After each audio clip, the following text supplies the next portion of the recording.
ಹಿಡ್ಕಲ್ ಜಲಾಶಯದ ನೀರನ್ನು ಧಾರವಾಡ ಕೈಗಾರಿಕಾ ಪ್ರದೇಶಕ್ಕೆ ನೀಡಿದ್ರೆ ನ್ಯಾಯಾಲಯದಲ್ಲಿ ಕಾನೂನು ಹೋರಾಟ ನಡೆಸಲು ನಿರ್ಧರಿಸಲಾಗಿದೆ ಎಂದು ಮಾಜಿ ಸಚಿವ ಶಶಿಕಾಂತ್ ನಾಯಕ್ ಹೇಳಿದರು. ಬುಧವಾರ ಬೆಳಗಾವಿಯಲ್ಲಿ ಸುದ್ದಿಗಾರರೊಂದಿಗೆ ಮಾತನಾಡಿದವರು, ಹಿಡ್ಕಲ್ ಜಲಾಶಯದಿಂದ ಧಾರವಾಡ ಕೈಗಾರಿಕಾ ಪ್ರದೇಶಕ್ಕೆ ನೀರು ಕೊಂಡೊಯ್ಯಲು ಮಾಡುತ್ತಿರುವ ಕಾಮಗಾರಿಕೆಯನ್ನು ಸ್ಥಗಿತ ಮಾಡಿ ಧರಣಿ ನಡೆಸಿದ ಹಿನ್ನೆಲೆಯಲ್ಲಿ ಅದನ್ನು ಸ್ಥಗಿತ ಮಾಡಿದ್ರು.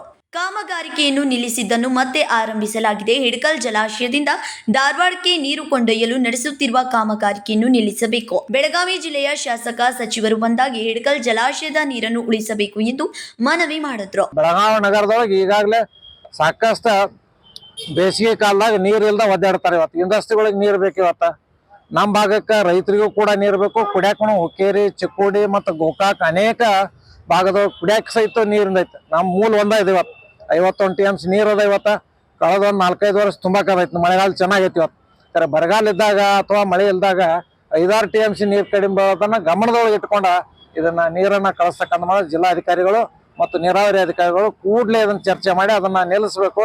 ಇಲ್ಲಾಂದ್ರೆ ಮತ್ತೆ ಹೋರಾಟ ಕೈಗೊಳ್ಬೇಕಾಗ್ತಕ್ಕಂಥ ತಮ್ಮ ಮುಖಾಂತರ, ಮಾಧ್ಯಮದ ಮುಖಾಂತರ ನಾನು ನಮ್ಮ ಅಧಿಕಾರಿಗಳಿಗೆ ಮತ್ತು ನಮ್ಮ ಜನಪ್ರತಿನಿಧಿಗಳಿಗೆ ವಿನಂತಿ ಮಾಡ್ಕೊಳ್ತೀನಿ.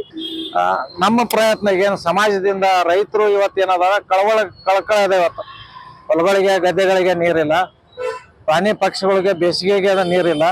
ಅದ್ರ ಜೊತೆಗೆ ನಮ್ಮ ಜಿಲ್ಲೆಯಲ್ಲಿ ಬೆಳಗಾವಿ ಹಿಡ್ಕೊಂಡು ಅನೇಕ ಭಾಗದೊಳಗೆ ಕುಡಿಯಾಕ ನೀರಿಲ್ಲ. ಅವ್ರಿಗೆ ಬೇಕು ಅಂತಕ್ಕಂಥ ಹಿನ್ನೆಲೆಯಲ್ಲಿ ಒತ್ತಾಯ ಮಾಡ್ತೇವೆ. ಇವತ್ತು ಅದನ್ನ ಬಿಟ್ಟು ಏನೂ ಅಲ್ಲ, ಕಾನೂನು ಮೀರಿ ನಾವು ಮಾಡಂಗಿಲ್ಲ. ಕಾನೂನು ಚೌಕಟ್ಟಿನೊಳಗನ ಇವತ್ತು ನಾವು ಹೋರಾಟ ಮಾಡ್ತೀವಿ. ಹಿಡಕಲ್ ಜಲಾಶಯದಲ್ಲಿ 51 TMC ನೀರು ಬಂದಿದೆ. ಬೆಳಗಾವಿ ಹಾಗೂ ಬಾಗಲಕೋಟೆ ಜಿಲ್ಲೆಯ ಜನರು ಈ ನೀರನ್ನು ಬಳಕೆ ಮಾಡಿಕೊಳ್ಳುತ್ತಾರೆ. ಬಾಗಲಕೋಟೆ ಜಿಲ್ಲೆಯ ಶಾಸಕರು ಸಹ ಇದಕ್ಕೆ ವಿರೋಧ ಮಾಡಬೇಕು ಎಂದರು. ಸಂಕಲ್ಪ ಶಿಂದೆ, ಕೆಎಂಎಂ ಕನ್ನಡ ನ್ಯೂಸ್, ಬೆಳಗಾವಿ.